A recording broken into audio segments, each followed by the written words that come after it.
Melawat UTC pada hari 15 hari bulan ni, dan kita menjangkakan bahawa seramai 35,000 orang akan sama-sama. Itu jangkaan kita, dan saya ingin mohon maaf lah terlebih dahulu kepada penduduk sekiranya berlaku sedikit kesesakan di depan jalan itu, tapi saya mengalu-alukan semua rakyat negeri Perak kita, khususnya mereka yang tinggal di sekitar Kinta Valley ini, dapat bersama-sama dengan Yang Amat Berhormat Perdana Menteri, kerana daripada idea beliau inilah kelulusan yang beliau berdirikan untuk kita wujudkan sebuah UTC yang terbesar sekali. Kita sudah ada 3 UTC, tapi yang ini adalah yang terbesar sekali di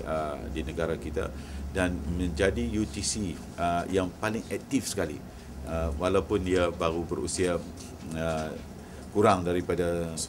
lebih kurang sebulan lah, sebulan setengah ya. Tapi dia merupakan satu UTC yang cukup aktif, dan ini merupakan satu perkembangan yang menarik kepada negeri Perak kita, dan saya ucapkan terima kasih, dan saya harap kepada semua dapat kita sama-sama meraihkan yang bersama dengan Yang Amat Berhormat Perdana Menteri kita.